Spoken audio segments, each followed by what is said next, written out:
مع الله في لألآت النجوم وحبك الغيوم وضوء القمر نحمده ونصلي على رسوله الكريم اما بعد بسم اللہ الرحمن الرحیم۔ معزز خواتین و حضرات، السلام علیکم ورحمۃ اللہ وبرکاتہ۔ میں آپ کی خدمت میں حاضر ہوں پروگرام سنہری باتوں کے ساتھ، اور آج کی مجلس میں آپ کے سامنے اخلاق نبوت کا ایک ایسا واقعہ عرض کروں گا کہ جس واقعے کو سن کر ہمیں احساس ہوگا کہ آج معاشرے میں اخلاق کا بگاڑ کتنا زیادہ ہے اور اسلام کتنے سنہری اخلاق کی تعلیم دیتا ہے۔ واقعہ یہ ہے،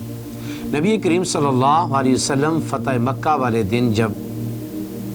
تمام معاملات سے فارغ ہوئے تو آپ بیت اللہ کا طواف فرما رہے تھے۔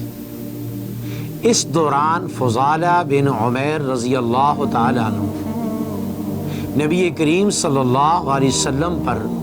حملے کی نیت سے طواف کی مطاف میں آ گیا۔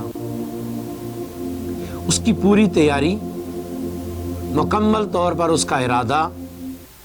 اس نیت کے ساتھ وہ مطاف کے اندر آ گیا کہ تاکہ میں نبی کریم صلی اللہ علیہ وسلم یکسوئی کے ساتھ بیت اللہ کا طواف کر رہے ہوں گے تو میں اچانک آپ کو حملہ کر کے شہید کر دوں گا۔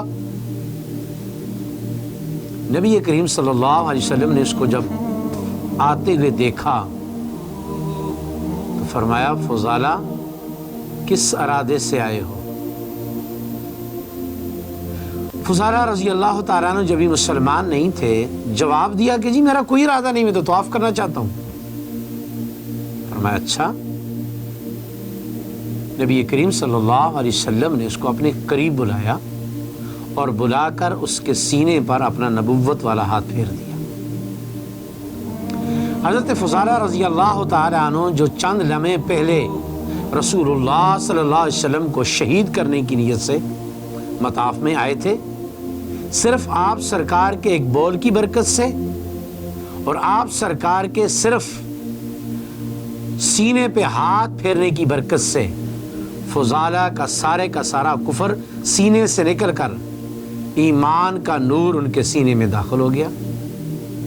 اور فوراً قدموں میں گر کر رسول اللہ صلی اللہ علیہ وسلم کا کلمہ پڑھ کے مشرف کا اسلام۔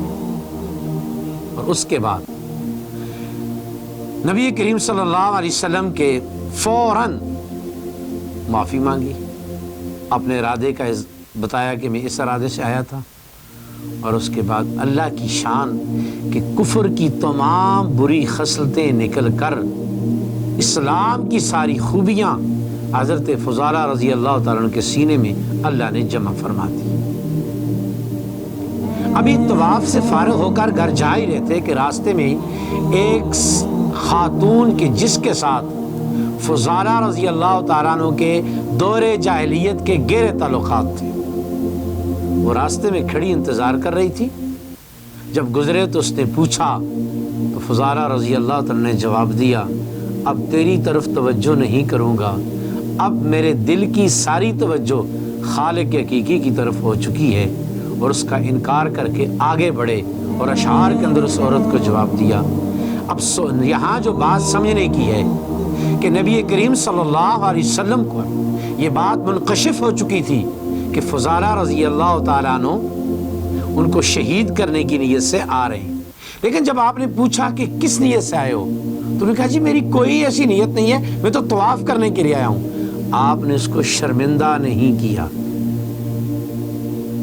کہ جی میں جانتا ہوں آپ کیوں آئے ہو، آپ کی چھری کہاں ہے، آپ کا خنجر کہاں ہے، آپ کی تلوار کہاں ہے، آپ یہ سوچ کر آئے ہو۔ آپ نے اسے شرمندہ نہیں کیا، بلکہ اس کے جواب کو سننے کے بعد آپ نے اخلاق نبوت کے ساتھ وہ رویہ اختیار کیا اور ان کو سینے سے لگایا اور ان کی چھاتی پہ ہاتھ پھیرا۔ اللہ تعالیٰ نے فضالہ کے سینے سے بغض رسول کو نکال کر محبت رسول پیدا فرما دی، اور فوراً کفر کی ساری بری خصلتوں کو نکال کر اللہ نے اسلام کے تمام محاسن کو ان کے سینے میں جمع کر دیا۔ اس لیے آج ہمیں اس اخلاق کی ضرورت ہے کہ جس میں کسی مسلمان کو حقیر کرنے کا جذبہ نہ ہو، اللہ رب العزت کی ذات ہم سب کو یہ اخلاق نبوت عطا فرمائے۔ السلام علیکم ورحمۃ اللہ وبرکاتہ۔